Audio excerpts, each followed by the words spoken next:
Over the last 50 years or so, some people have tried to stop the progression of video games as being an unhealthy or dangerous practice. Of course, for the most part, this is silliness. The millions of people who game today and the unthinkable number of hours that we all put into it, if video games were truly harmful or evil, then we'd know about it by now. But that's not saying, however, that some video games haven't led to injury or a certain amount of pain. I'm Sai for WhatCulture.com, and these are 10 video games that caused physical injuries. Number 10. Mario Party. When it comes to video games and pain, if you're of a certain age, you will almost certainly have flashbacks to Mario Party, not just the wounded pride or fractured relationships, but the broken skin. The minigames in Mario Party are all about variety, not just in theme and objective, but also how they're played. There are platforming challenges, tests of resilience, and of course, button bashers. Several in the original game, like Pedal Power and Tug-O-War, tasked players with spinning the control stick as quickly as possible. It didn't take long for any gamer to realise that if they wanted to stand a chance, they could spin the stick by using their palm rather than their thumb. Driving a plastic, not particularly ergonomic stick directly into the palm of your hand and rotating it in small circles,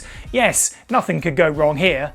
Ow. The aches, friction burns and blisters that hundreds of players reported reached news outlets and Nintendo couldn't ignore them. Complaints with the New York Attorney General led the company to agree to pay $75,000 in legal fees and supply players with essentially safety gloves. Come 2021's Mario Party Superstars, a game that combines memorable minigames from across the franchise, the dreaded hand destroyers were all given an addendum that advised not spinning the stick with one's palm. Number 9. Time Crisis. This won't be the last video game peripheral on this list by any means, but the world of weird gadgets in gaming is one of many great pitfalls. Comfort is key, and the hours console developers put into manufacturing a satisfactory controller must be immense. So when you put one out that focuses more on style than contemplation, well, you wind up with some cool looking guns that hurt like hell to use. 1995's Time Crisis was a huge deal for arcade shooters and has a big legacy of helping to popularise the genre at the time. Coming in at about an hour long, it feels like a good length for an arcade romp, but by the end, many players were just begging for it to be over. Not because of the game itself, but rather the hefty gun that they were wielding. This heavy, clunky firearm was hell on your trigger finger thanks to the hard plastic, and its weight wasn't particularly comfortable on your wrist, especially if you were a child. Thankfully, it was at least a big step up from cabinets where the gun was locked to the base, requiring players to hunch over them. Time Crisis is a classic, but people easily forget that it wasn't always a painless experience. Number 8. Balan Wonderworld. Published by Square Enix, developed by Arzest, and directed by famed Sonic the Hedgehog co-creator Yuji Naka, Balan Wonderworld is a game that is associated with a lot of controversy, which, considering its cutesy art style and premise, seems very unlikely at first glance. Aside from being the final game Naka worked on before his legal woes for alleged insider trading, and some pretty damning claims of musical plagiarism, the game also had to contend with potential injury claims. Liana Rapport wrote for Game Informer on the eve of the title's release about some epileptic reactions she had to some scenes around the game's final boss.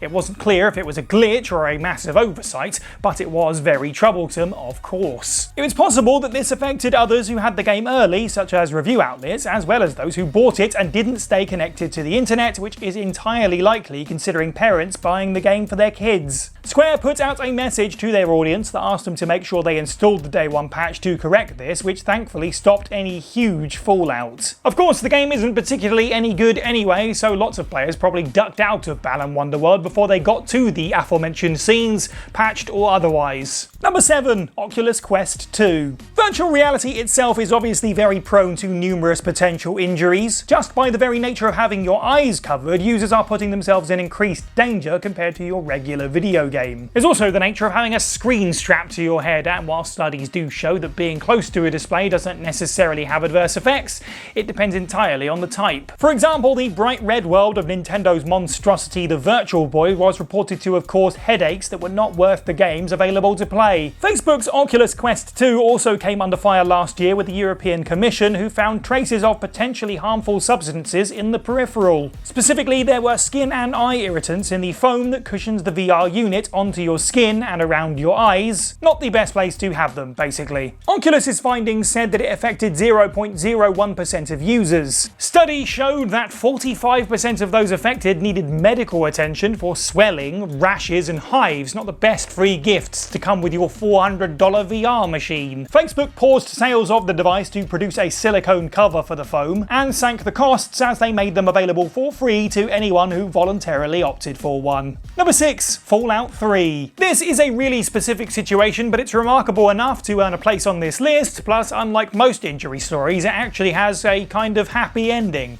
Out of all the celebrities famously open about their love of video games, this story comes from a more unlikely source in Matthew Perry. The former Chandler Bing is apparently a massive Fallout fan to a point of addiction. On talk show Ellen in 2009, Perry donated a signed copy of the game and an Xbox 360 to the host's eBay charity drive. Whilst doing so, he explained that his countless hours in the wasteland led him to seeing a hand doctor for injections, presumably to relieve pain or cramp. Now, in all seriousness, tendinitis and carpal tunnel syndrome are serious issues facing hardcore gamers and shouldn't be taken lightly. That said, Fallout's world being as addictive as it is, we empathise. Perry's love of the game caught the attention of Bethesda, who were on a roll with casting known names as characters. As such, the Canadian-American actor's love of the game led him to playing the role of Benny in Fallout New Vegas. We have to wonder, could he have been any more excited? Number 5. Guitar Hero and Rock Band. Nintendo Thumb and Nintendonitis were the terms battered around the late 80s as the Nintendo Entertainment System took hold on the hearts and minds of children and young adults across the Western world. There were not entirely unfounded concerns that the use of small angular controllers could lead to repetitive strain injuries.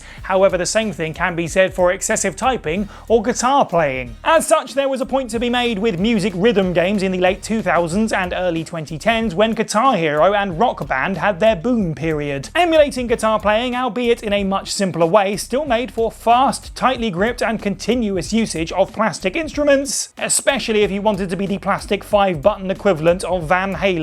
This was famously found out by Joel Zumaya, baseball player for the Detroit Tigers in 2006. The pitcher had to miss his shot in the American League Championship Series thanks to, in his words, a Guitar Hero injury. I personally lost a lot of time and money on Rock Band DLC, so I can't shame the man, but that being said, injury via Through the Fire and Flames on Expert has to be one of the most unique reasons to miss a real sporting event. Number 4. Tony Hawk Ride. Skateboarding is a dangerous sport. There's a reason it fits under the umbrella term of extreme sports. After all, that doesn't just exist to describe activities that are exciting for teenagers who listen to punk rock. There's an actual potential of risk. It's all about balance and equilibrium, and some video game players in 2009 found out the hard way that they lack those even if the board doesn't have wheels. To try and reinvent the Tony Hawk video game brand, Activision looked at the success of selling plastic instruments for Guitar Hero and combined the two. Thus, Tony Hawk Ride was born. The game was intended to be used with a plastic skateboard that lay flat on the ground and detected a player shifting their weight on it,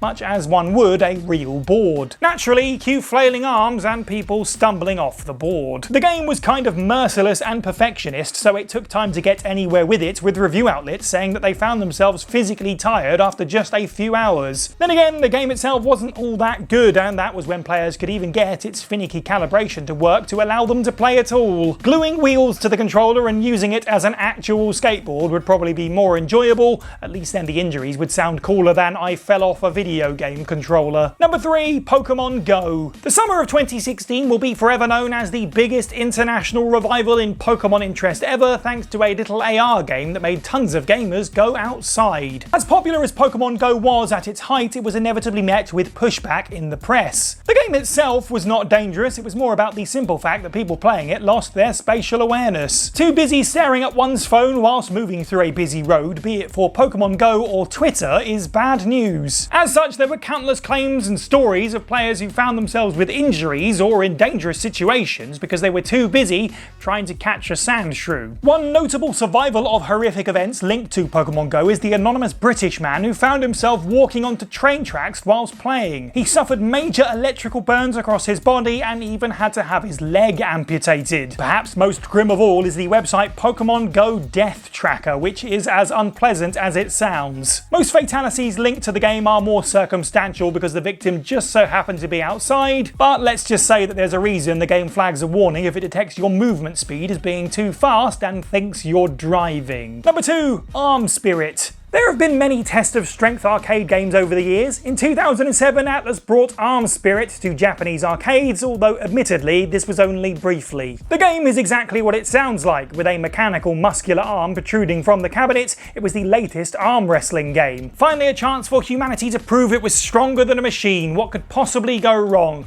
Well, tell that to the 3 people who broke their arms. Atlus's company line at the time was that these cases were likely the result of people basically playing wrong, i.e. bending their arms in ways they weren't supposed to. Despite recalling the game, they seemed to be holding firm that they were not at fault, claiming that players were probably, quote, overexcited. It got even worse when their representative allegedly said that it wasn't even that strong and that even women could beat it.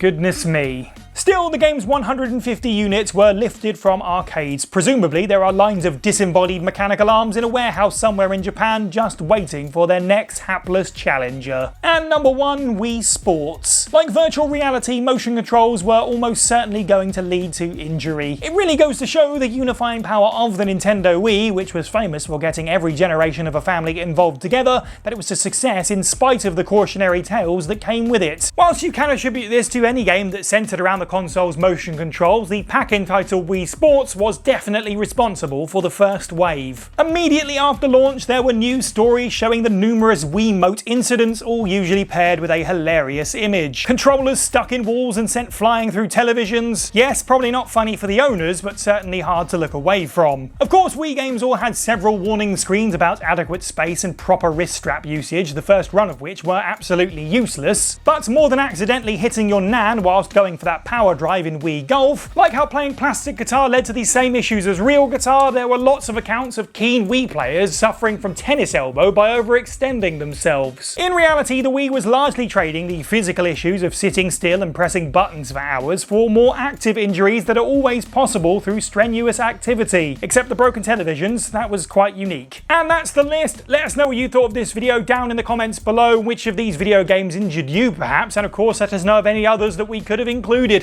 Make sure you like this video, share it with your friends, subscribe and hit that notification bell. Head over to WhatCulture.com for more content every day. You can follow me on Twitter at Siniac_123. I've been Si for WhatCulture, and have a good week.